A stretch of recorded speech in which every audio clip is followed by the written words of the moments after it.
Hermanos, muy buenas noches. Vamos a dar inicio a nuestra reunión de hoy jueves 18 de abril. Continuamos con el libro de los Salmos, ya con el Salmo 130.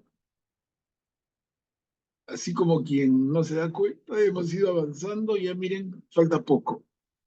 Faltan 21 salmos, como contando el 130, 21 salmos, pero son salmos cortos. O sea, yo creo que tranquilamente en un par de sesiones podemos terminar este curso del libro de los Salmos, que parecía inicialmente tan largo, una misión imposible, ¿no? Pero no hay nada, estamos demostrándolo, no hay nada imposible.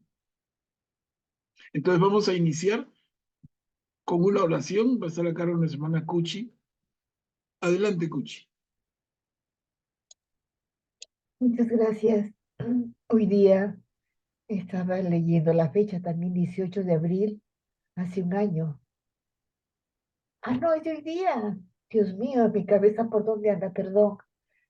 Es hoy día, pensé que era el año pasado.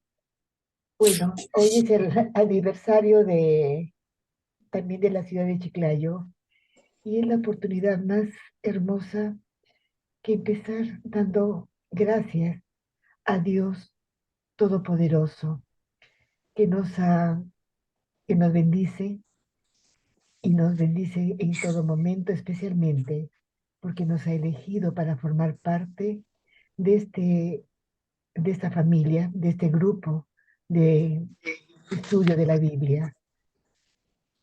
Y a la vez de gratitud y también pedir, porque no siempre está la petición también inmediata, por el bienestar general de todos los que la conformamos, los que están teniendo problemas de salud, los que por un motivo u otro no han podido llegar, aunque tienen toda la intención de hacerlo.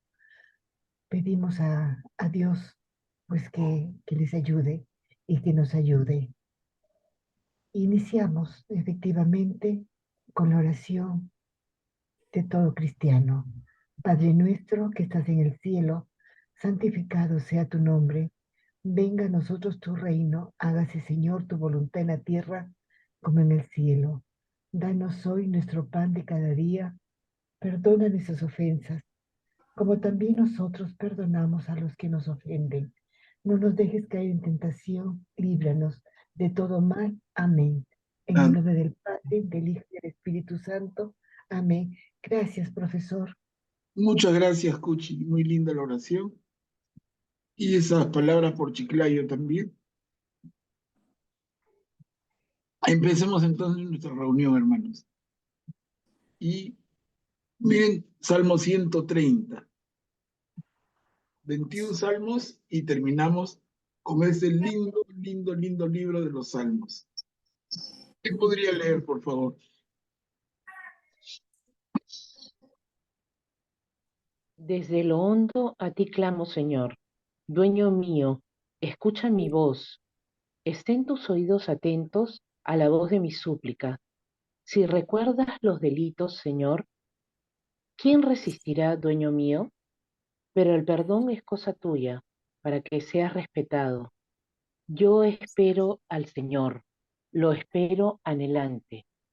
Yo aguardo su palabra. Mi vida aguarda a mi dueño, más que el centinela la aurora. Más que el centinela la aurora. Aguarde Israel al Señor, que en el Señor solo hay amor y su redención es generosa. Él redimirá a Israel de todos sus delitos. Muchas gracias, Mari Carmen. Miren, hermanos, cómo el tenor de este salmo y cómo termina rezando el salmista. Él, el Señor, redimirá a Israel de todos sus delitos.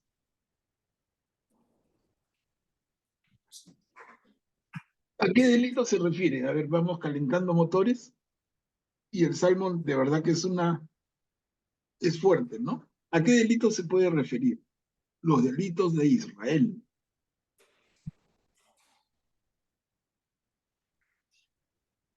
Delitos de idolatría, ¿no? De adorar otros dioses, Bien, Rubén. claro. Bien, es el principal delito.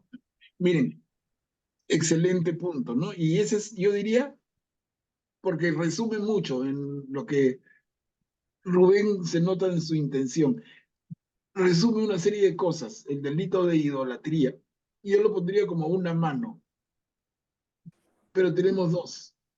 Entonces, un gran grupo de delitos de Israel se engloban bajo esta etiqueta de idolatría, ¿no? De adorar a falsos dioses. Pero hay otro grupo, a ver quién se animaría.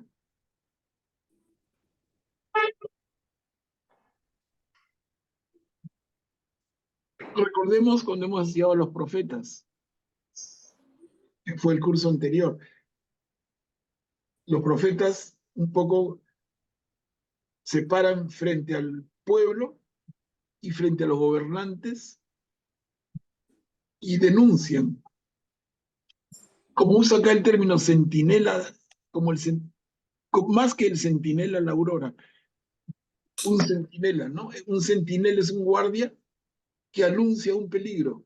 Su labor, la labor de centinela no es tanto defender, ¿no? No es tanto defender, sino es estar alerta, advertir un peligro y hacerlo conocido. Y esa es la labor de un profeta, por eso me acuerdo de los profetas. Un profeta es un centinela, Ezequiel el más grande, en ese sentido. Pero, ¿cuál entonces es ese otro grupo de delitos de Israel? Uno es la idolatría, ¿no? El distraer su atención del Señor, Dios, y Yahvé, que los hermanos evangélicos dicen Jehová, lo mismo, pero ¿y el otro grupo, hermanos, se acuerdan?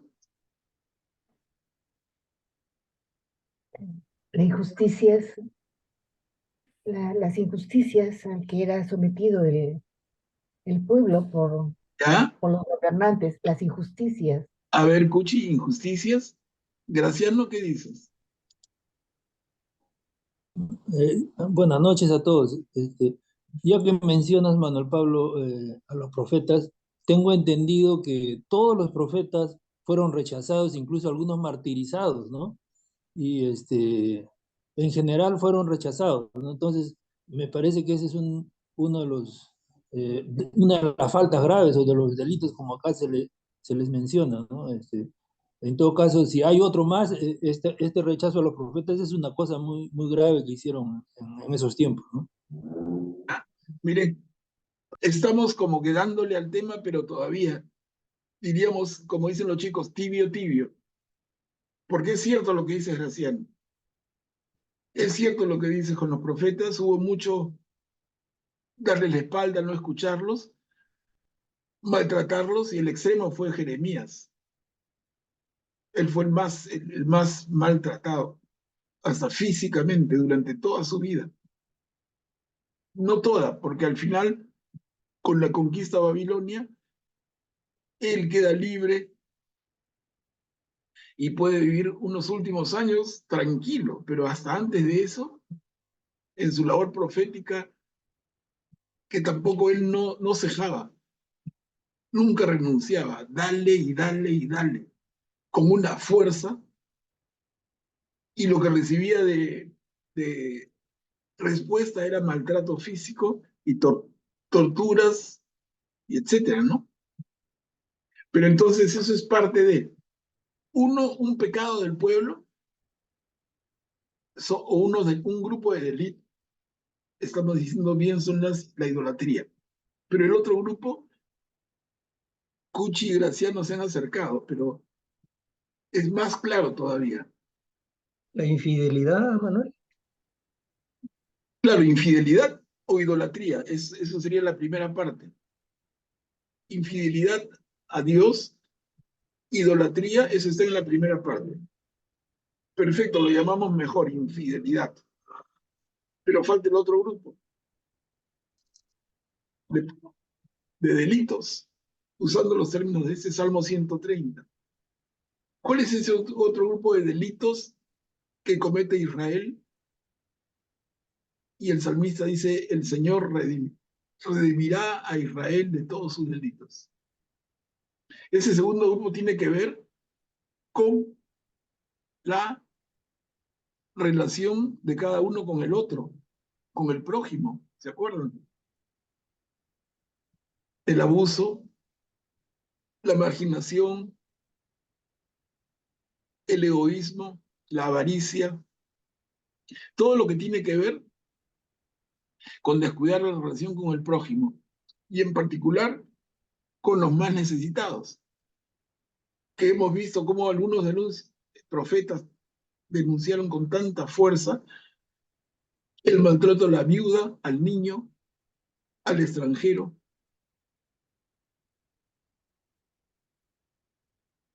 a las mujeres en general, que era un poco la población más desprotegida en aquel tiempo. ¿Estamos? Entonces, eso lo traemos en términos de Jesús y encontramos que justamente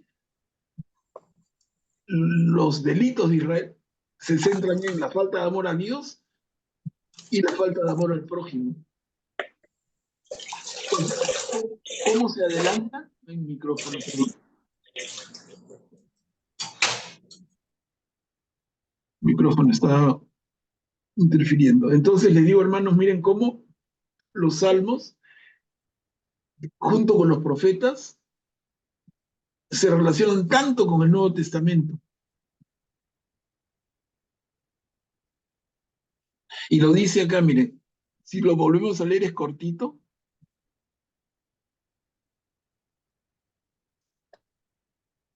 Miren,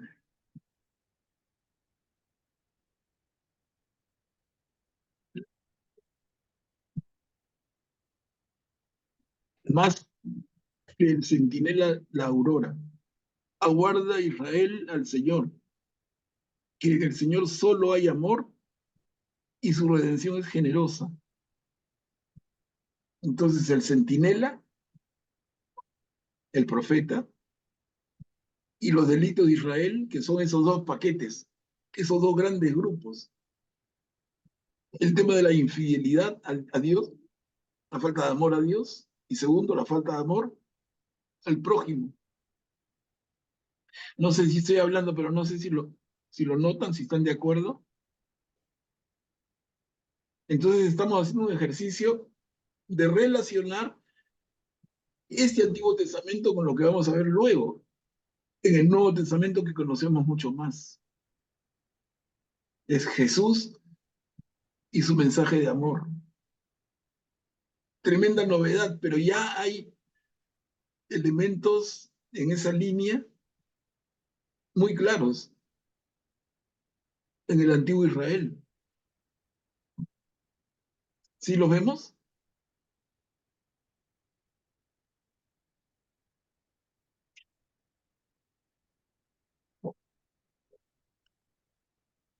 ¿Nadie se anima?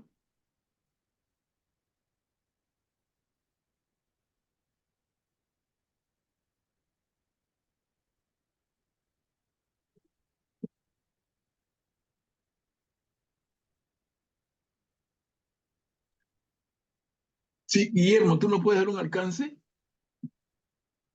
Eh, bueno, como tú acabas de resumirlo también, hay una falta de amor a Dios a través de la infidelidad y una falta de amor al prójimo a través de la falta de asistencia, de preocupación por los más desfavorecidos, como son los pobres, los menesterosos, las viudas, los niños, los enfermos. Está dicho en alguna de estas partes del Salmo, ¿no? Pues si recuerdas los del Señor, ¿quién resistirá, dueño mío? O Claro. sea, Guillermo, yo recuerdo mucho una intervención tuya hace un tiempo y en la que mencionaste lo que dice un evangelio en relación a cuando me viste y no me viste de beber, a San Cuando Mateo estuve, 25. claro, San ahí está Mateo 20, clarísimo, ¿no? sí, sí, sí, sí, sí. Ese es lo que nos decía el padre Álvarez Calderón, que es el test que vamos a tener que responder cada uno cuando nos toque nuestro juicio personal ante Dios al momento de entregar el Espíritu. ¿Cómo es que decía El, esa, el- el padre, ese el padre versículo? El, el versículo es de el 30 o 31 de San Mateo 25, cuando el Señor les dice, porque tuve hambre y no me dieron de comer, tuve sed y no me dieron de beber, estuve desnudo y no me vistieron, preso y no me fueron a ver, enfermo y no me visitaron, o en fin, extranjero y no me acogieron. Y la gente le dice, pero ¿cuándo te vimos con hambre, con sed, etcétera? Y él les contesta, cada vez que no lo hicieron con uno de estos mis pequeños, a mí me lo hicieron, ¿no? Entonces el Señor Jesús encarna lo que no se ha hecho con el prójimo, se lo han hecho a Él. Y eso en el fondo es una falta de amor, porque la única forma de amar a Dios es a través del amor al prójimo, no hay otra. Claro.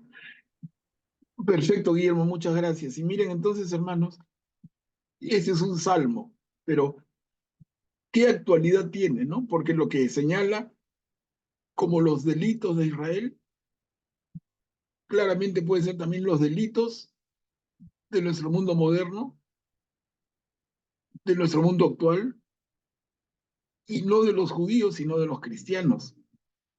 Igualito se aplica. ¿Estamos? Sí, nosotros, la historia que vivimos ahora, nosotros es salvando las distancias y con el adelanto que ha habido de civilización y desarrollo, etcétera, la misma historia del pueblo de Israel, ¿no? O sea que la historia continúa en la misma línea.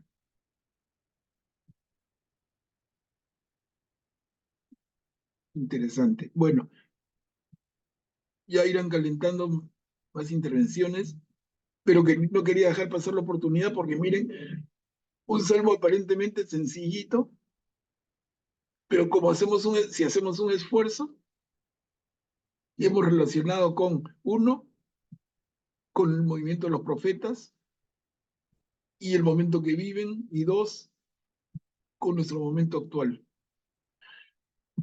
Además, un poco contrastando este texto del Antiguo Testamento con Jesús.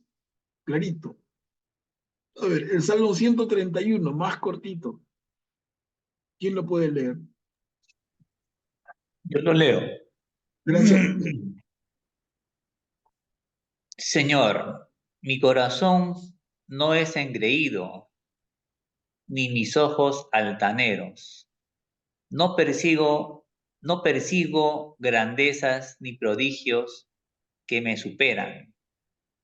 Calmo y silencio me anhelo, como un niño junto a su madre, como un niño junto al Señor. Perdón,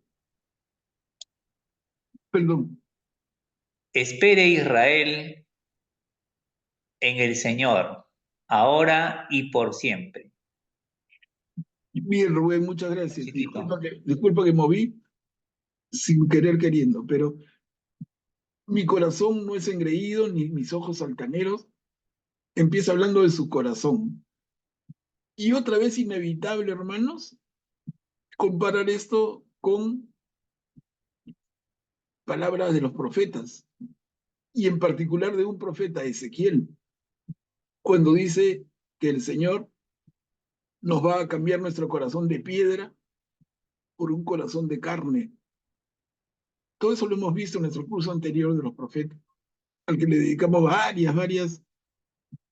varios meses. Y solamente estamos haciendo una comparación, pero miren, porque si no, qué lindo, ¿no? Qué lindo el Salmo, qué dulce, pero realmente refleja, no lo olvidemos, una situación en la que el pueblo y la nación en general está bien descuidada en su relación con Dios.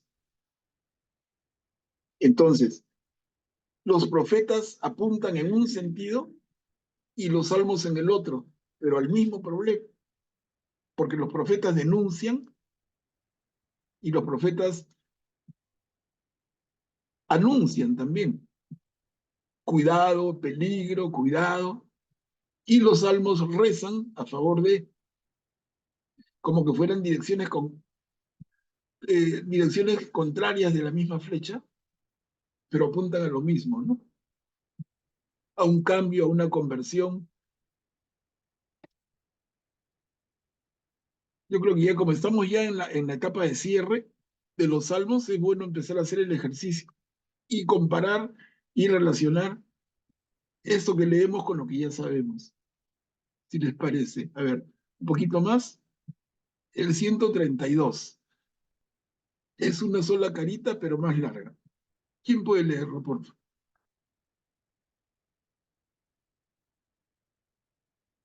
¿Yo puedo leerlo, Manuel Pablo?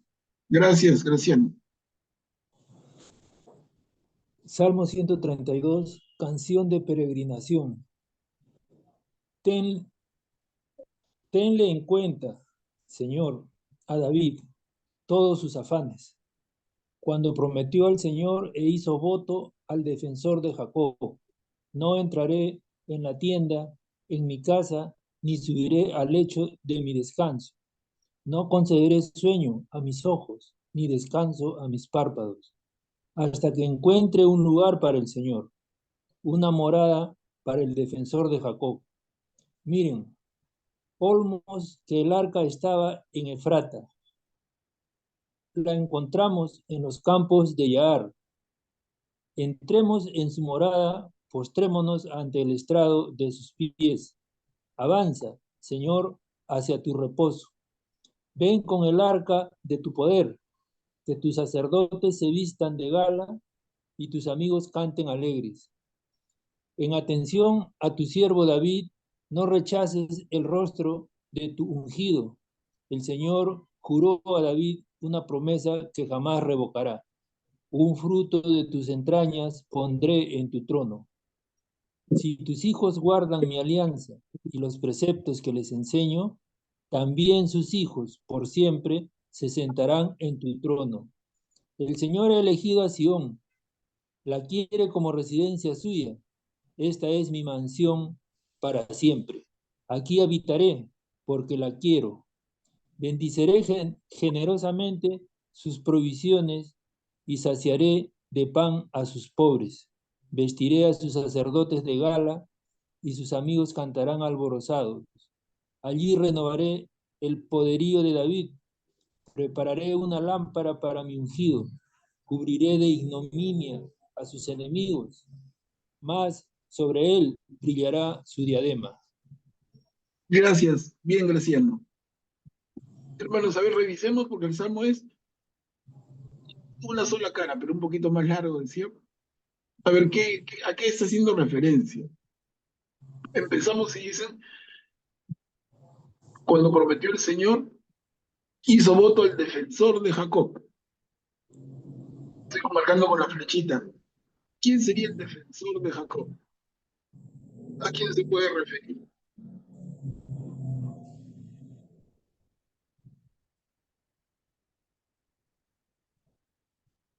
¿A quién se refiere el defensor de Jacob? ¿A quién? Exacto, a Dios mismo, ¿no? A Yahvé. A Yahvé, a Dios Padre, efectivamente, en defensor. Entonces, cuando dice, no entraré en la tienda, en mi casa, y subiré al lecho de mi descanso. Y luego dice, hasta que encuentre un lugar para el Señor, una morada para el defensor de Jacob. ¿Y aquí a qué se refiere? ¿Qué manera tan bonita de hablar? Hasta que encuentre una morada para el defensor de Jacob. ¿A qué se refiere? Al templo. Al templo. Entonces, ¿es todavía tiempo de David? No existe el templo porque recién lo va a construir, como hemos visto, su hijo Salomón. Entonces, Acá se canta y se dice, ¿no? No descansaré hasta que encuentre un lugar para una morada para el templo.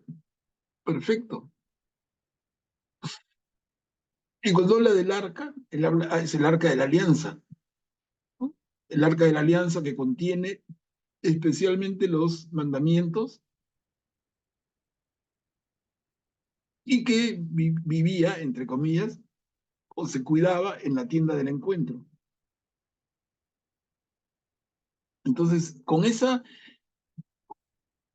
elementos que ya vamos conociendo, la lectura la entendemos mucho mejor. Si no, es una linda poesía y nada más. ¿No estamos?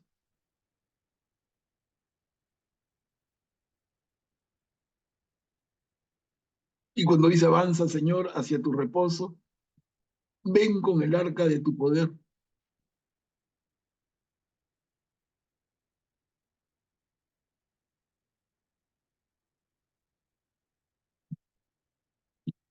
Cuando dice el Señor juró a David una promesa que jamás revocará, un fruto de tus entrañas pondré en tu trono.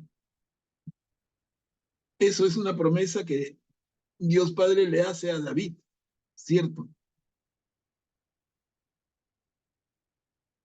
Y entonces nosotros lo estudiamos y lo leemos como que se refiere finalmente a Jesús, que viene del linaje de David y que es el trono definitivo. Y así vamos leyendo, ¿no? Cómo el conocimiento de otros elementos del Antiguo Testamento y en general de la Biblia permiten que entendamos mucho más el detalle del Salmo, ¿no? ¿Qué les parece, hermanos? Es muy lindo, muy bien armado, muy poéticamente perfecto y tremendo mensaje, ¿no? Cómo combina, porque el que ora de esta manera conoce mucho de la Biblia en general y toma de un lado y de otro elementos prestados, pero no te dice, oye, estoy tomando de aquí, ojo, me refiero a esto otro, simplemente como un creativo, como un poeta, como un hombre inspirado, simplemente lo comparte. Pero si tú no tienes preparación, se te escapan un montón de elementos. ¿Augusto? Adelante. Sí, cuando dice aquí, no rechaces el rostro de tu ungido, supongo que se referirá en el momento que se escribió esto a Salomón, ¿no? Es el que va a construir el templo, el que va a llevar el arca finalmente a su lugar de descanso y todo eso, ¿no? Claro, claro.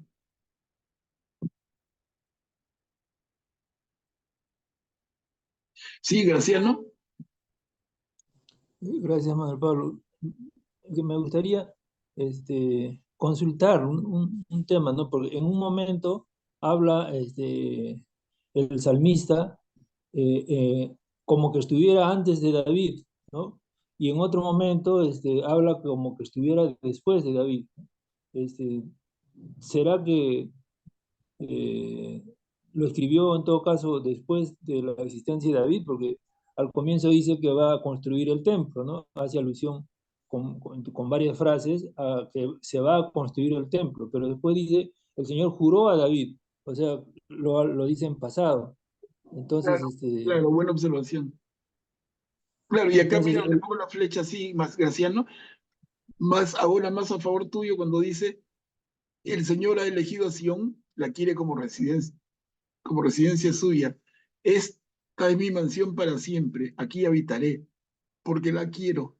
Mira, mi mansión para siempre, el templo. Entonces, buena observación, Graciano. No, el que está escribiendo esto está antes de David, o antes de Salomón, o ya conoce del templo. Queda la duda, pero igual, la habilidad con la que escribe, ¿no? La maestría con la que mezcla elementos para preparar una oración tan linda.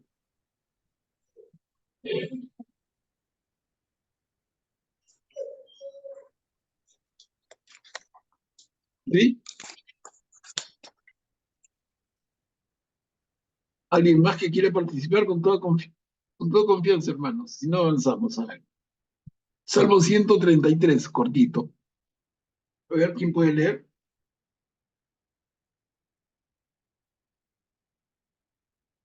Yo lo leo. Disculpe, Adelante, Elsa. buenas noches, disculpe. Salmo 133, canción de peregrinación de David. Vean, qué bueno, qué grato convivir los hermanos unidos. Es como un ungüento exquisito en la cabeza que baja por la barba de Aarón, que baja hasta el cuello de su vestimenta. Es como un rocío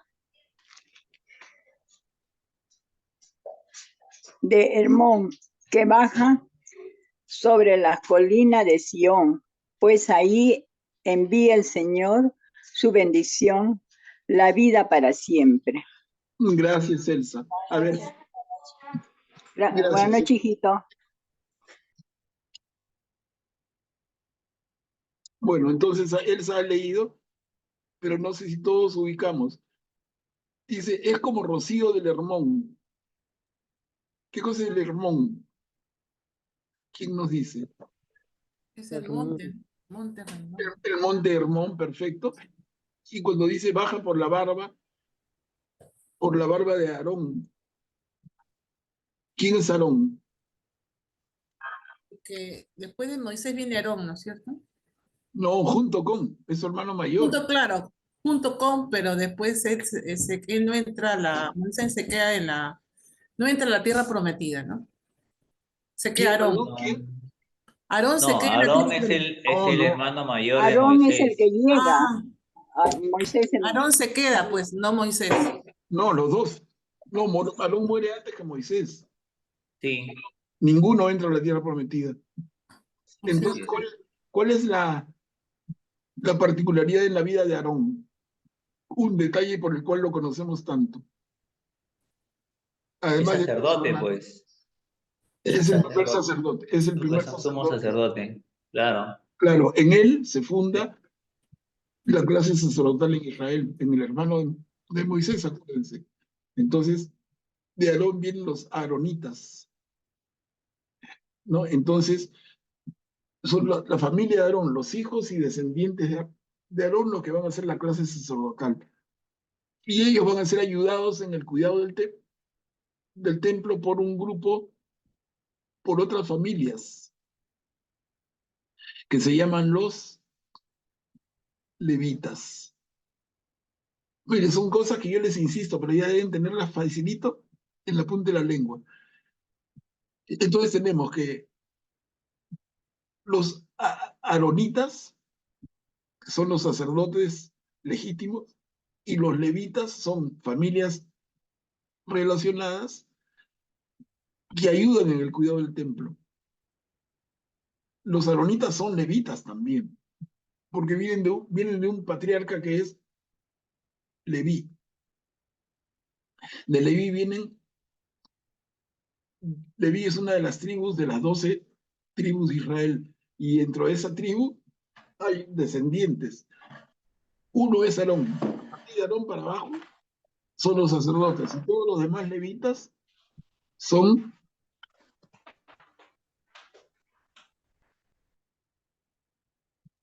Ayudantes. ayudantes. Así es ¿cómo le llamaría a esa función ahora los diáconos, ¿no? O Entonces, vicario. sacerdotes y diáconos. Entonces, los aaronitas son los sacerdotes y los levitas los diáconos.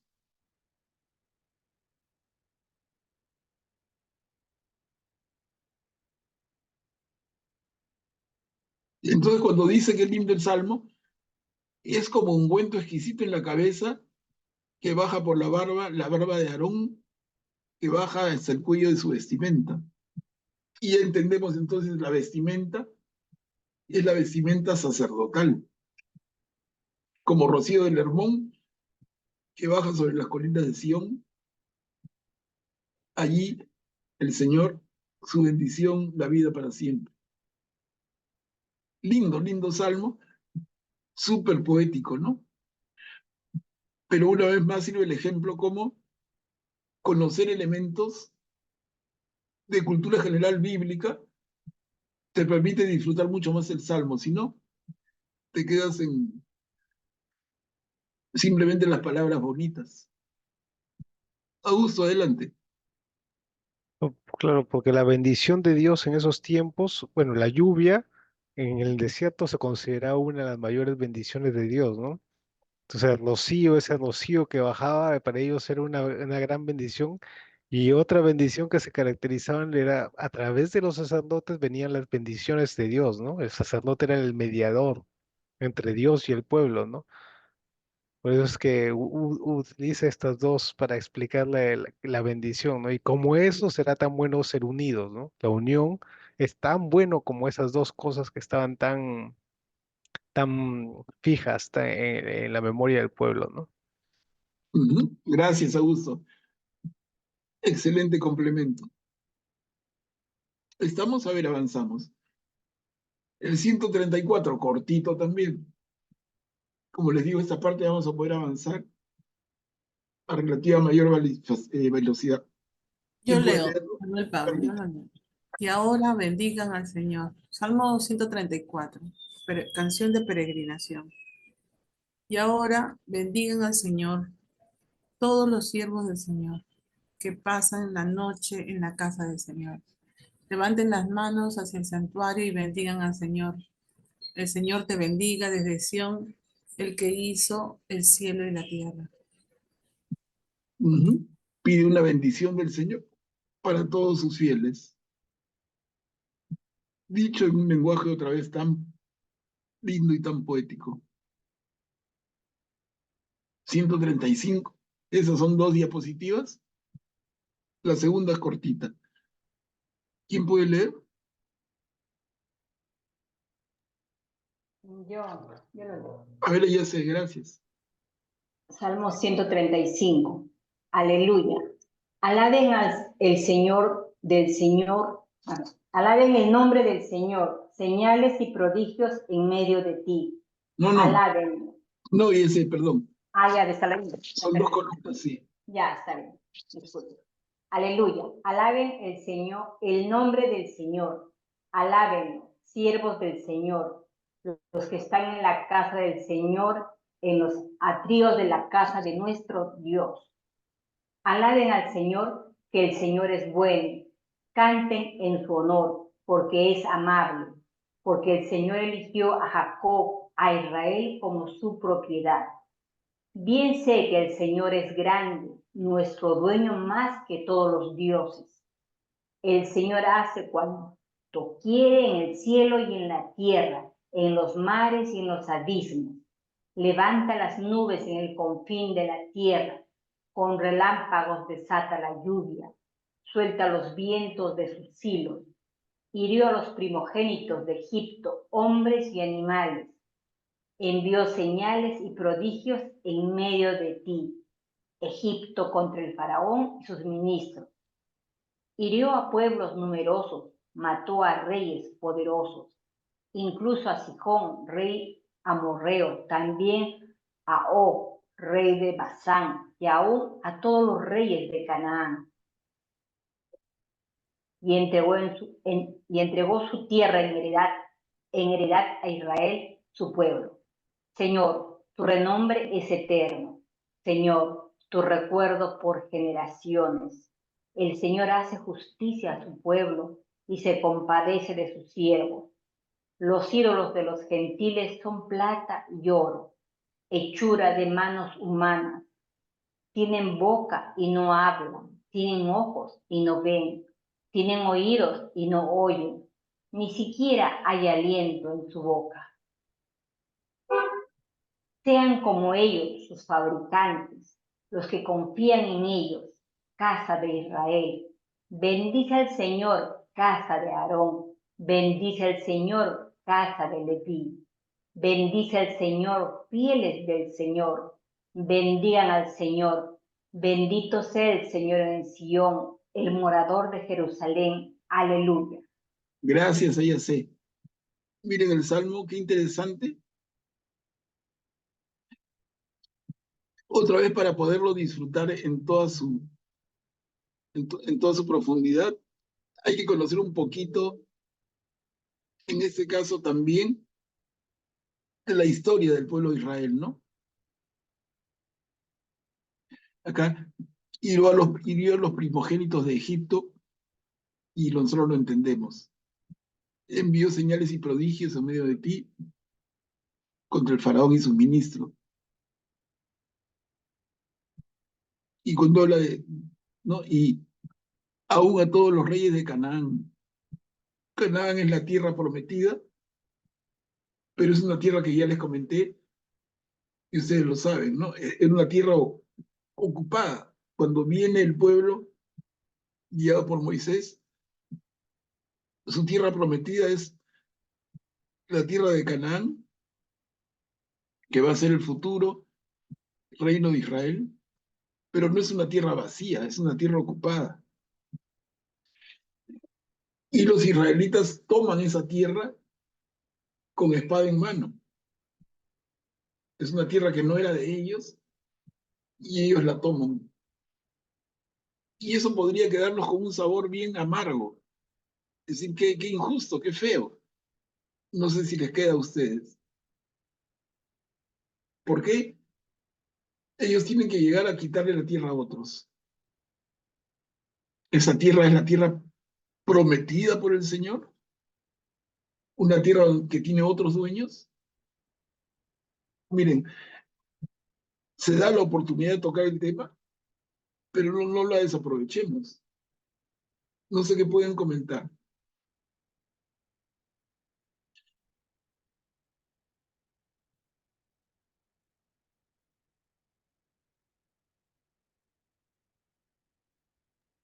Bueno, Pablo, Sí, adelante. aquí a diferencia del comienzo de la creación, cuando Dios crea todas las cosas existentes, ¿no? El escenario.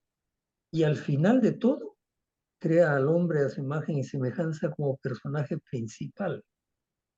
O sea, el hombre empieza a existir en la tierra que Dios ha creado con todo a su alrededor para que se sirva de todo él. En el caso del pueblo de Israel es diferente porque Dios les ofrece una tierra prometida, pero esa tierra prometida, como dijiste, no está desocupada, está ocupada, tiene dueños. Y los israelitas tienen que, como también lo has dicho, ganarla a espada. Sí. O sea, se enfrentan a los nativos del lugar para poder quedarse en esa tierra como dueños. Bueno, y eso en el fondo es la historia de la humanidad antigua, ¿no? En el mismo caso del pueblo de Israel, cuántas invasiones tuvo, cuántos pueblos, los asirios, los babilonios, etcétera. Entonces, esto es como una cosa que se va sucediendo a través del tiempo y se va repitiendo, ¿no? Entonces, queda la pregunta que hiciste. ¿Cómo puede ser una tierra prometida si es una tierra ocupada? ¿O es que el Señor quiere que el pueblo de Israel trabaje, a diferencia de Adán que recibe todo, el pueblo de Israel trabaje para tener lo que el Señor les ha prometido? Bien, gracias, Guillermo. Y entonces queda la pregunta. Es una tierra prometida. Yo te digo, te prometo una tierra y finalmente te señalo al vecino y te digo, quítale su casa. Mire que es un tema delicado. Pero a ver, les doy la palabra. Graciano, tiene la manito levantada. Sí, Manuel Pablo, gracias. Este, claro, es una cosa que llama la atención, ¿no? Para nuestro razonamiento humano no tendría del todo una lógica, ¿no? Sobre todo viniendo una orden o una indicación del mismo Dios, ¿no? y sobre todo la pregunta todavía resalta más pensando que no era el único sitio donde el pueblo de Israel hubiera podido asentarse, ¿no? Habían tantos otros lugares donde ellos hubieran podido ir y establecerse, ¿no? Pero no, justamente fueron a un sitio que ya tenía dueños y ya estaba habitado y había ahí una vida desarrollada por muchas familias y había que simplemente sacarlas de ahí, ¿no? Y, y recordar también que la promesa que se les hacía era que era una tierra donde fluían ríos de miel y de leche, ¿no? O sea, era una tierra muy buena, con esa frase de miel y leche, la indicación era que era una tierra maravillosa, ¿no? Pero tenían que ganarla peleando, guerreando, ¿no? Entonces, eso a simple vista, pues no es muy cristiano, no es muy católico. Bueno, en esa época no existía Cristo, ¿no? Pero es el mismo Dios, ¿no? Tenían que ganarse una tierra tan maravillosa, pero a punta de espada, ¿no? Claro, pero Graciano, la Porque pregunta es ¿por qué? No, eso esa estamos es la, diciendo lo mismo, pero ¿por qué? sí, sí, sí, esa es la pregunta, como digo, que Esa es la para pregunta que les nosotros, hago, pues no, no, si no nos cuentan lo mismo, pero ¿por qué? ¿No, Rubén?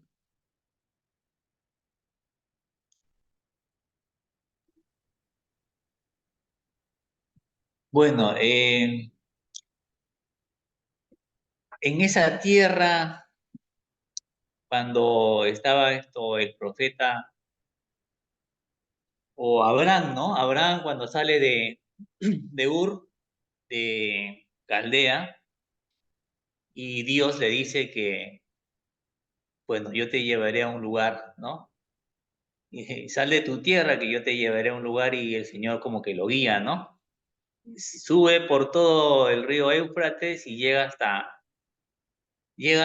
la tierra, hasta Canaán, pues, llega hasta esa zona. O sea, Abraham ya llega a la zona, a toda la zona de Canaán. Ahí tiene su hijo Isaac. Isaac tiene a su hijo Jacob y de ahí nacen las 12 tribus de Jacob. O sea, esa tierra ya está ocupada ya por los padres de los judíos, bueno, de los israelitas, ¿no?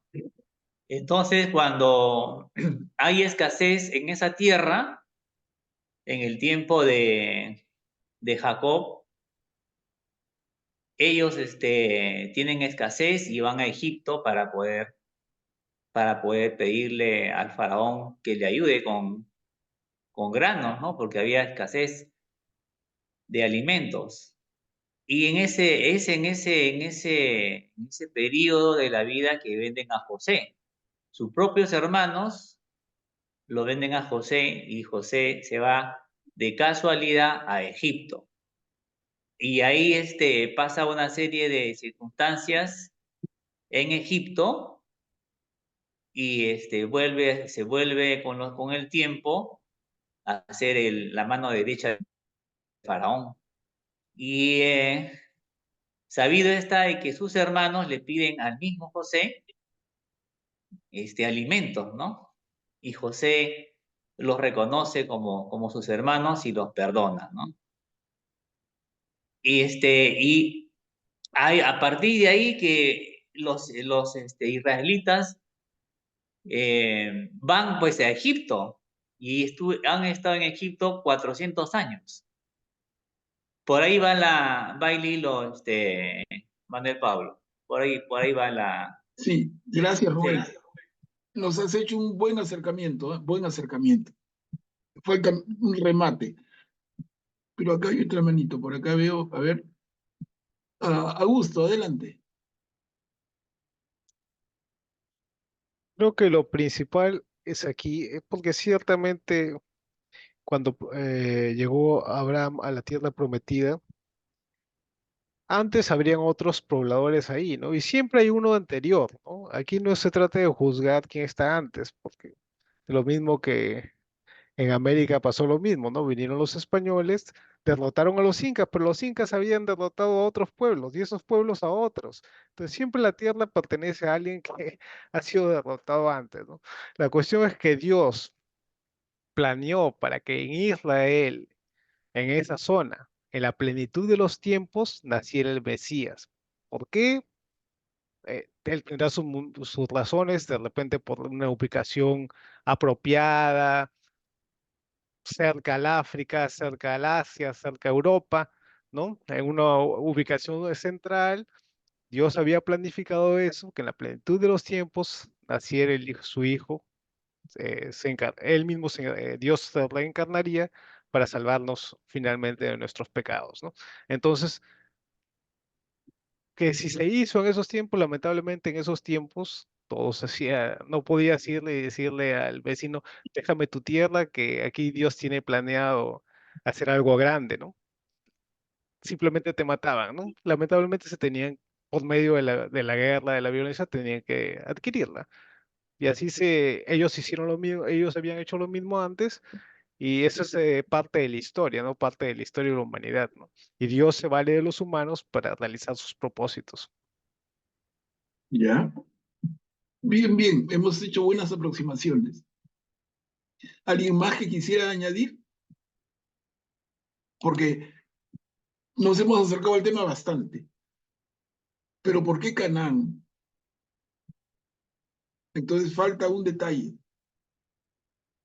El recuento que hizo Rubén fue bien completo y se quedó hasta los descendientes de Jacob en Egipto. ¿Pero por qué? Luego de la penuria en Egipto, salen a una tierra prometida que es Canaán, que, como dicen bien, es la tierra de donde habían salido. Jacob y sus hijos habían salido de Canaán, pero eran pocos. Eran 12 familias, 13 familias, contando al propio Jacob, en un territorio grande y convivían con otra gente. No había ningún problema.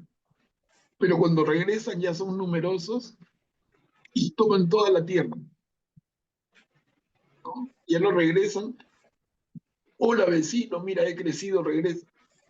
No, no, acá regresan y a quitarle a todos. Entonces les digo, es una duda que puede quedar y no me parece que deba quedar tan floja,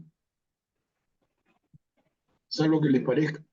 Lo dejamos así, pero yo diría, vale la pena tener una posición más clara. Rubén, a ver. A ver, no sé si sea la respuesta, pero cuando llegó Abraham, él llegó a comprar un terreno, una, un terreno propio que le costó, ¿no? Y es en ese terreno, pasado el tiempo, que cuando muere su esposa Sara, la entierra ahí. Sí. Y parece que pareciera que no sé si sea esa la causa de posesión del terreno, porque Abraham compra ese terreno. Ya. Y quizás sea ese sea el hilo conductor, ¿no? No lo sé. Miren, a ver, estamos dando elementos que son ciertos, pero falta uno grande. ¿Quiénes vivían en Canaán? ¿Por qué se llama Canaán esa tierra? Antes que se llame Israel. ¿Y quién vivía en Canaán? Los cananeos. ¿Quiénes eran los cananeos? Por ahí está la respuesta. ¿Quiénes eran los cananeos, hermanos? Ya lo hemos comentado en una reunión pasada. Yo recuerdo, por eso digo, yo voy suave para no ser repetitivo, ¿no? Pero si no se... Eran los descendientes de Can, del hijo de Noé. Exacto, Juliana. Tenemos que ir más atrás. O sea, miren, en el recuento que nos hizo Rubén muy bien, vino de Abraham. Perdón, micrófonos un ratito, a ver. Ya. Rubén nos hizo un recuento de Abraham en adelante, pero nosotros tenemos que ir de Abraham para atrás. Y antes de Abraham está Noé. el famoso personaje, el diluvio, el arca, los 3 hijos, Cam, Set y Jafet. Cam hace algo terrible para el padre, que lo discutiremos otro día porque es muy delicado.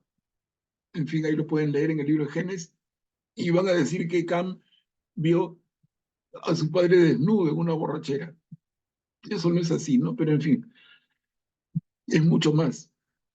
El tema es que al día siguiente Noé bota de la familia y maldice a Cam. Y Cam se va con la maldición de su padre y deja a sus hermanos. Y Cam tiene toda una descendencia, forma una gran familia, grandota, que crece y crece en los siglos y son los cananeos. Miren, qué casualidad que cuando los semitas, que son descendientes de Set, el hijo bendecido de Noé, los semitas dan pie a los israelitas, y cuando los israelitas regresan, no van a cualquier tierra, sino van a recuperar la tierra del hermano maldito, a nombre del hermano bendito. Ese es el detalle que faltaba. Después ¿Y el tercer hermano? ¿En qué quedó? Jafet, Sí. no, ahí quedó, no, tendríamos que hacer más historia, pero el hermano preferido, el bendecido por Noé, era Sem, y de él vienen los semitas.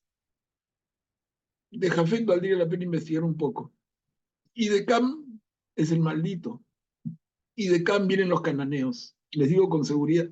Y por ahí este problema, que si no, es como un rompecabezas que le falta una pieza. Pero la pieza que faltaba es esta.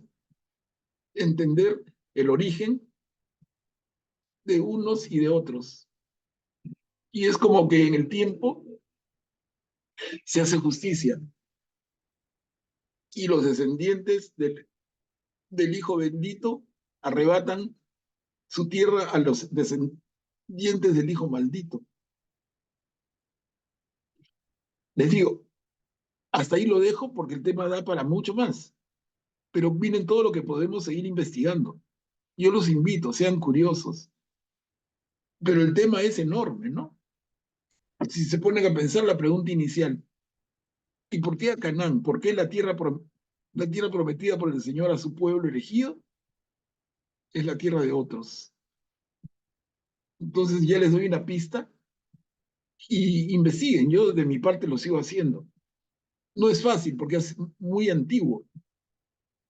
No hay mayormente documentos, pero se puede seguir buscando. Hay que ser curiosos, ¿no? A ver, entonces, avanzamos. Salmo 136. También de 2 paginitas. ¿Quién puede leer? Yo leo. Y a Marisol, gracias. Gracias al Señor porque es bueno, mano fuerte. No, Perdón. son 2 Den columnas. gracias al Señor porque es bueno, porque es eterno su amor. Den gracias al Dios de los dioses porque es eterno su amor. Den gracias al Señor de señores porque es eterno su amor. Al único que hace grandes maravillas porque es eterno su amor. Al que hizo el cielo con maestría porque es eterno su amor. Al que asentó la tierra sobre las aguas, porque es eterno su amor. Al que hizo las grandes luminarias, porque es eterno su amor. El sol para regir el día, porque es eterno su amor. La luna y estrellas para regir la noche, porque es eterno su amor. Al que hirió a los primogénitos egipcios, porque es eterno su amor. Y sacó a Israel de entre ellos, porque es eterno su amor. Con mano fuerte, con brazo extendido, porque es eterno su amor. Al que partió en dos partes el mar rojo, porque es eterno su amor. E hizo pasar por en medio a Israel, porque es eterno su amor. Y hundió en él al faraón y a su ejército, porque es eterno su amor. Al que guió a su pueblo por el desierto, porque es eterno su amor.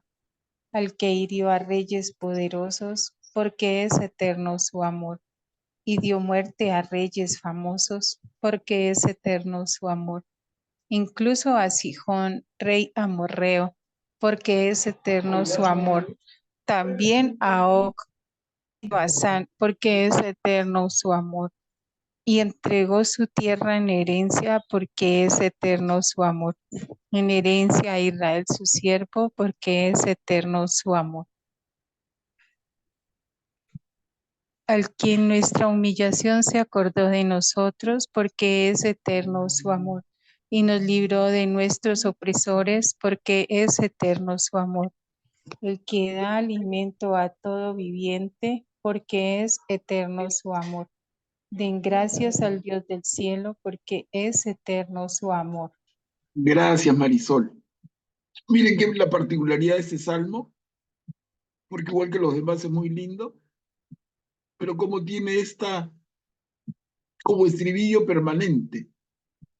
A cada oración le añade, Como una porque es letanía. eterno su amor, porque es eterno su amor, y entonces el salmo se hace más largo, pero muy sonoro, muy, con mucha energía, muy lindo, ¿no? Es un salmo bien particular, en ese sentido es único, pero muy bien trabajado, muy lindo.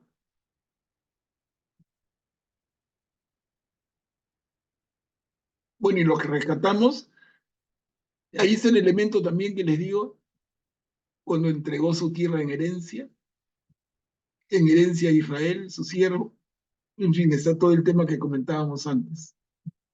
Graciano, adelante. Gracias, Manuel Pablo.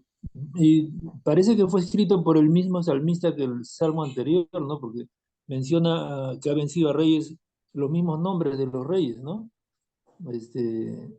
Entonces, la misma persona manejaba la misma información, ¿no? Y también otro detalle que me parece interesante es que menciona que asentó la tierra sobre las aguas. Eso nos daría a pensar de que primero creó las aguas y después creó la tierra, ¿no? Claro. Como actualmente existe una teoría de que la vida empezó en realidad en el agua, ¿no? No en tierra firme, ¿no? Claro. Y es en alusión al libro del Génesis también, ¿no? Perfecto.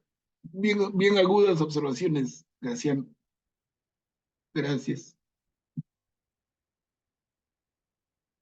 A ver, Salmo 137. Este salmo es bien especial. Alguna vez hemos hecho mención a él. ¿Quién puede leerlo?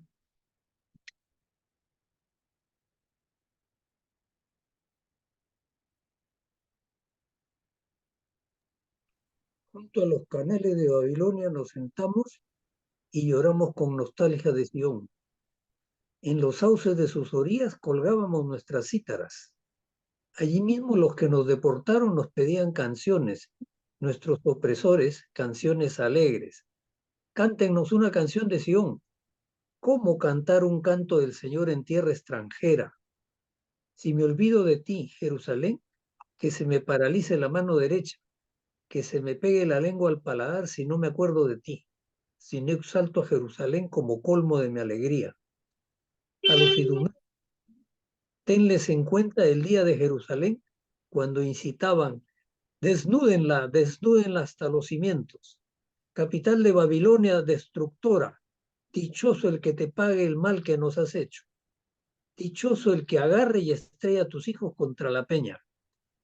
Gracias, Guillermo. Miren, hermanos, empieza muy lindo y termina tremendo, ¿no? Definitivamente el que compone este salmo está en el exilio babilónico, claramente, junto a los canales de Babilonia, Nos sentamos y lloramos con nostalgia de Sion, ¿no? Son hermanos israelitas del sur de Israel, exilados en Babilonia, y que añoran su tierra y su templo. En los sauces de sus orillas colgábamos nuestras cítaras, son esas pequeñas guitarras. Ahí mismo, los que nos deportaron, los babilonios, nos pedían canciones alegres. Pero ¿cómo cantar una canción del Señor en tierra extraña? Y esta frase maravillosa: si me olvido de ti, Jerusalén, que se me paralice la mano derecha, que se me pegue la lengua al paladar, que se me pegue la lengua al paladar, es decir, que quede mudo, ¿no? Miren,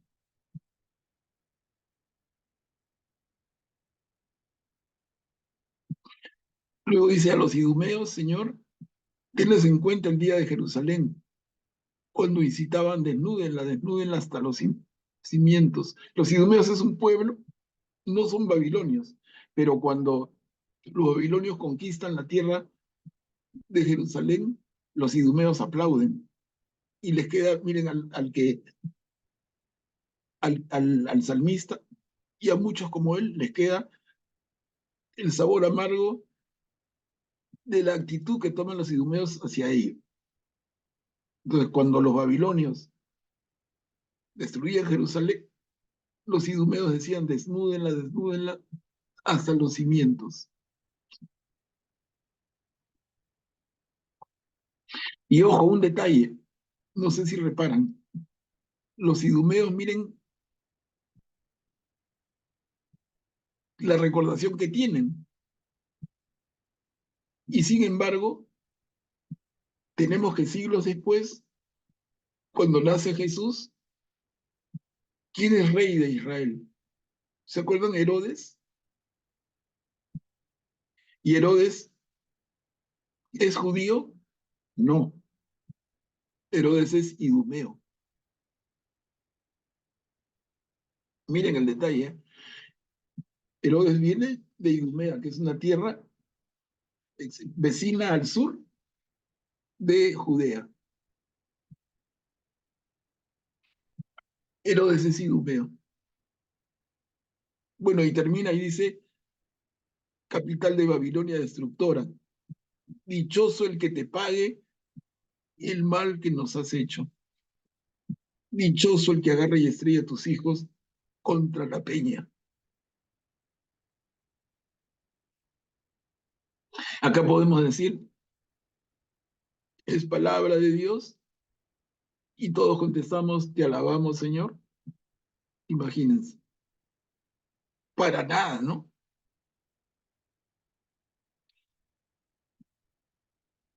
Si decimos, le pedimos: Señor, dichoso el que agarre y estrella a los niños babilonios contra las peñas, ¿alguien va a ser tan ligero de decir palabra de Dios? Y contestamos en asamblea: te alabamos, Señor. Ni hablar. Pero tal vez sea por eso que, No, que en los salmos no se dice es palabra de Dios, ¿no? Solo en la primera lectura, en la segunda lectura y el Evangelio. Claro, eso lo dijimos, está bien, y por eso me gusta que lo tengan claro. Eso lo vimos desde la primera reunión de salmos, que los salmos son oraciones del pueblo. Entonces, van en sentido contrario al resto de los libros de la Biblia. En los libros de la Biblia suponemos que Dios nos habla a partir de autores inspirados, pero en los salmos es el pueblo el que le habla a Dios. Bien señalado, Augusto. Y eso no debemos olvidarlo nunca, ¿no?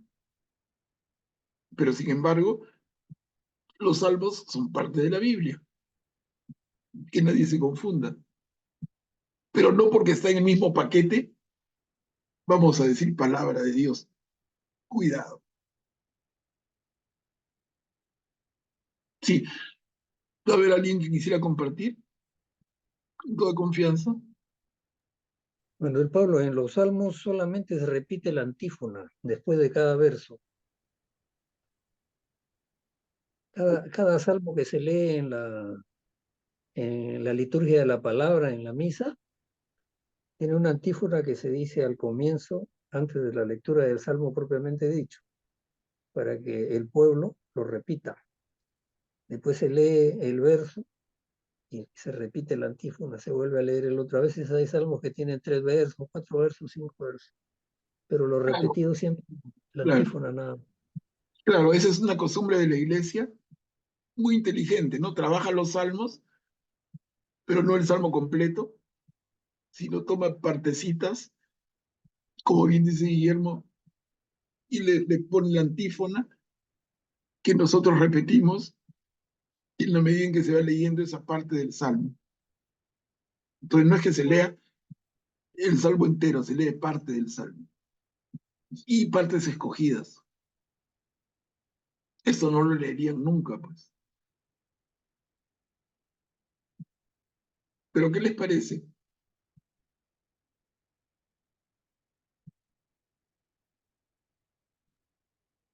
¿Algún comentario, hermanos, sobre ese sentimiento expresado en la última línea? Manuel Pablo, el salmo del comienzo hasta el final expresa el sentimiento de tristeza, de pena, de sufrimiento del pueblo exiliado. Y lo que hace al final es concluir con una especie de, como dice, capital de Babilonia destructora. O sea, califica a Babilonia como destructora. Y dice a continuación, dichoso el que te pague el mal que nos has hecho. Entonces, así como nos has hecho sufrir, que alguien te haga pagar a ti también el mal que nos estás haciendo a nosotros. Y ya como extremo, como una expresión extrema de este deseo que Babilonia pague el mal que les ha hecho, prácticamente alaban y dicen dichoso, porque dichoso es alabar, ¿no? El que agarre y estrella a tus hijos contra la peña, ¿no? O sea, es como la ley del talión, pues, ¿no? Ojo por ojo.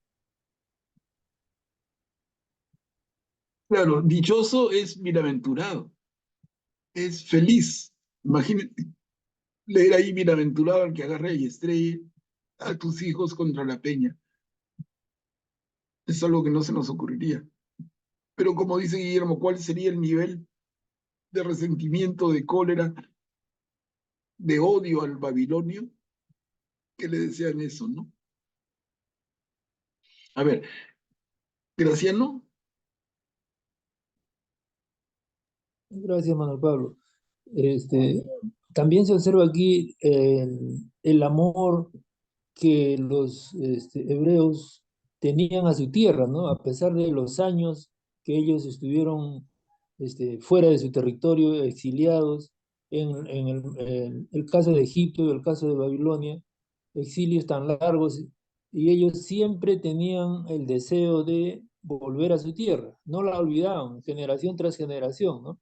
Y eso como que se repite ahora, ¿no? O sea, después de la Segunda Guerra Mundial, ellos buscaron nuevamente su territorio, estuvieron dispersos por todo el mundo y a pesar de todo lo que sufrieron, los hicieron sufrir en diversos países, han vuelto y han recuperado su tierra, ¿no? O sea, es una cosa que posiblemente lo llevan los genes, ¿no? A pesar de todo lo que les pasa fuera de su territorio, ellos siempre lo tienen presente y quieren volver a él. Sí, Graciano, y es una cosa admirable, ¿no? Es admirable esa nación judía, si no fuera por ese apego a la tierra, no podría haber subsistido. Imposible. Ahora, Graciano dice bien el exilio en Egipto prolongado y el exilio en Babilonia prolongado, pero son de diferentes duraciones, ¿no?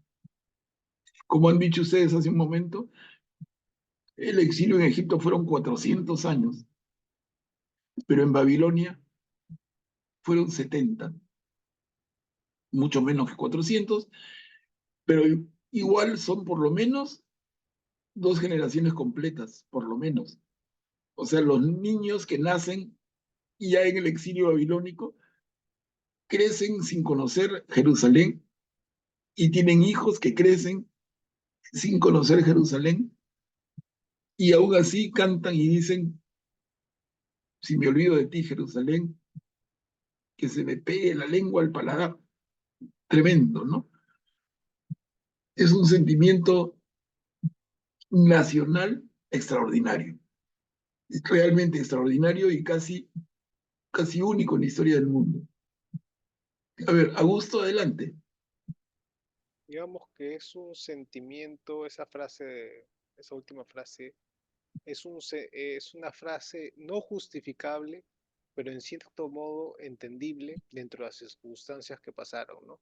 Les habían destruido, un imperio había llegado, había destruido su ciudad, había destruido su templo, que era lo más sagrado para ellos, había matado hombres, mujeres y niños, y a los que sobrevivieron los llevaron encadenados hacia una tierra lejana para tratarlos como esclavos, ¿no?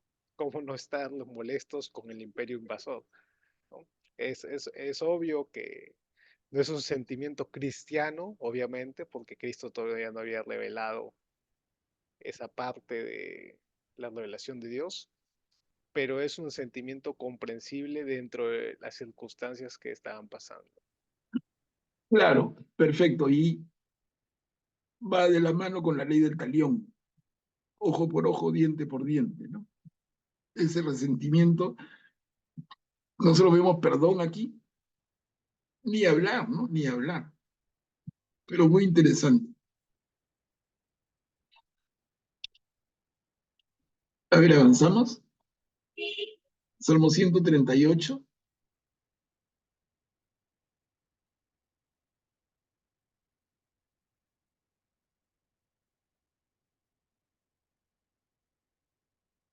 ¿Yo puedo leerlo, Manuel Pablo? Adelante, Graciano. Bien. De David. Te doy gracias de todo corazón. Frente a los dioses cantaré para ti. Me postraré hacia tu santuario, dando gracias a tu nombre por tu amor y tu fidelidad, porque tu promesa supera a tu fama. Cuando te llamé, me escuchaste, fortaleciste mi ánimo. Te darán gracias, Señor, los reyes de la tierra al escuchar las palabras de tu boca. Cantarán la soberanía del Señor. Qué grande es tu gloria, Señor. Excelso es el Señor y mira al humilde. Desde lejos conoce al soberbio. Si camino entre peligros, me conservas vivo. Ante la furia de mis enemigos, extiendes tu izquierda y tu derecha me salva. Que el Señor me defienda mientras viva. Señor, tu nombre es eterno, no abandones la obra de tus manos. Gracias, Graciano. Una tremenda súplica, ¿no?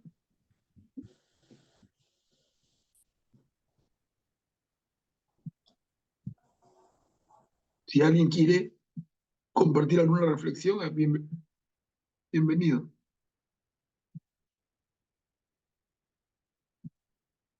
Si no, a ver, avanzamos. 139, 2 diapositivas, esta y la otra es más cortita.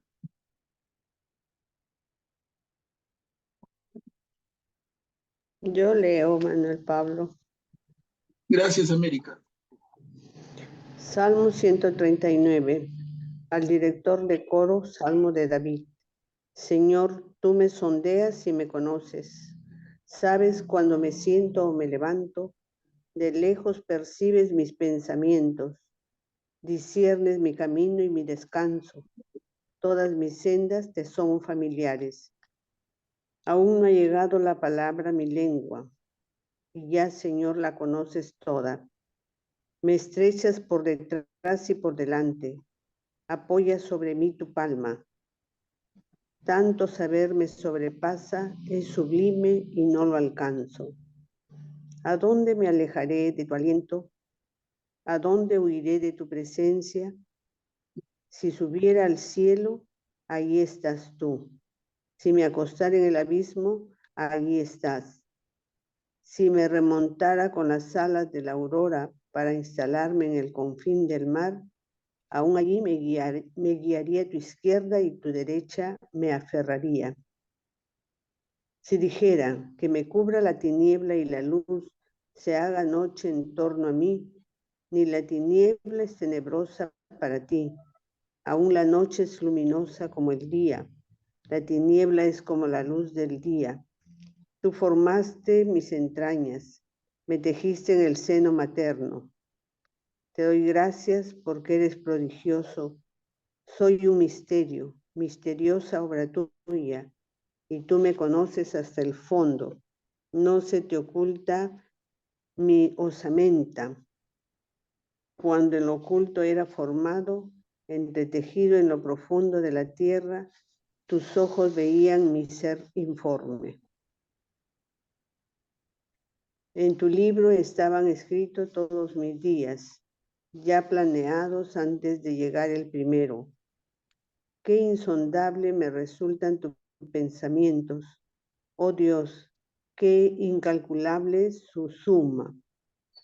Si lo cuento son más que granos de arena, y aunque terminara, aún me quedarías tú. Si mataras, oh Dios, al malvado, y se alejasen de mí los sanguinarios, pues hablan de ti dolosamente y tus adversarios cuchichean en vano. No odiaré a quienes te odian, Señor. No detestaré a quienes se levantan contra ti. Los odio con odio sin límites. Los tengo por enemigos. Oh Dios, sondéame y conoce mi corazón. Examíname y conoce mis pensamientos. Mira si mi camino es errado y guíame por el camino recto. Gracias. Gracias, América. Como termina termina un poco en el tenor del salmo que compartimos antes y que ya comentamos, en cuanto a ese sentimiento de resentimiento, de odio.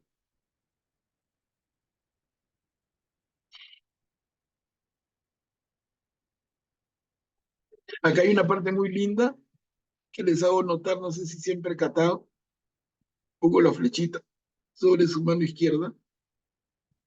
¿A dónde me alejaré de tu aliento? Dice el salmista, ¿dónde huiré de tu presencia? Y eso nos hace una referencia a un libro del Antiguo Testamento que todos conocemos, no sé si lo relacionan. ¿A dónde huiré de tu presencia? El Génesis. No sé si me equivoco, pero me parece Jeremías. Pero más que Jeremías o Génesis, Jonás.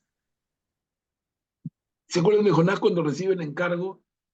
Y hemos visto a Jonás, que es uno de los profetas menores. Jonás recibe el encargo de ir a dar un mensaje definitivo a Nínive, la capital asiria, ciudad temida. Y Jonás dice ni hablar. Y entonces él se sube a un barco y toma dirección contraria. Y sucede que se cae al mar, que se lo come la ballena, toda la historia que conocemos. Pero en el fondo está esta idea. Parece que el salmista conoce la historia de Jonás cuando dice aquí, ¿a dónde huiré de tu presencia? Porque es algo que Jonás intenta hacer. Es muy lindo, muy pintoresco. O sea, Jonás recibe una instrucción, un mandato de Dios y dice en su cabecita, si escapo de su radio de acción, ya no me va a ver y me libro de tremendo encargo. Y el mensaje que queda allí es, no, Dios está en todas partes. No es que tenga una mirada limitada en un radio de acción. No, ve todo. ¿A dónde huiré de tu presencia? Les digo, me vino ahorita leyéndolo, clarísima la figura de Jonás en el inicio del relato. Claro, Jonás tiene más cosas, pero en ese detalle muy lindo. ¿Augusto? Recordar el desarrollo que tiene Santo Tomás de Aquino en donde presenta a Dios que mira todo como un eterno presente, ¿no? En donde no hay pasado, ni presente, ni futuro. Para Dios todo es en un solo instante. Claro, claro, buen punto. Y por eso cuando Dios se define, ¿y cómo te llamas? Le dice Moisés y él le dice, yo soy. Yo soy el que soy, yo soy el que seré, yo soy el que estaré siempre con usted. Para el Señor no hay pasado, ni presente, ni futuro, como bien recuerda Augusto. Perfecto. Juliana, adelante. Sí, la parte que me recordó a Jeremías es cuando dice, tú formaste mis entrañas, me tejiste en el seno materno. Ah, claro. Y cuando en lo oculto era formado, entretejido en lo profundo de la tierra, tus ojos veían mi ser informe. Y como que ya estaban predestinados sus días, eso se repite también, me parece, en Jeremías. Claro, claro, sí, en ese punto tienes toda la razón. Porque cuando el Señor le da el encargo a Jeremías, recordemos que le dice, ¿no? Desde las entrañas de tu madre te tenía en cuenta y desde ahí ya tenías tu encargo, antes de que nacieras. Excelente, Julián. Y a ver, leemos el 140 para terminar nuestra jornada de hoy y quedaríamos para la próxima del 141 al 150 fácil.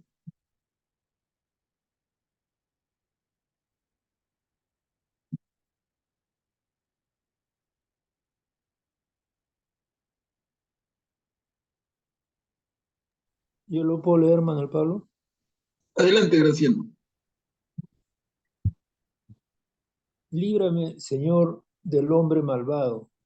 Cuídame de los hombres violentos, que planean trampas en su corazón, a diario provocan discordias, afilan la lengua como serpientes, con veneno de víboras tras los labios. Defiéndeme, Señor, de la mano perversa, guárdame de los hombres violentos que planean hacerme caer. Los soberbios me tienden lazos, los villanos extienden una red, me ponen trampas al borde del sendero. Yo digo, oh Señor, tú eres mi Dios, escucha, Señor, mis gritos de socorro. Señor, dueño mío, mi fuerza salvadora, protege mi cabeza el día del combate. No secundes, Señor, los deseos del malvado, no favorezcas sus proyectos, oh excelso. Cubre la cabeza de quienes me cercan la iniquidad de sus labios. Descarguen sobre ellos carbones encendidos. Caigan en el abismo y no se levanten.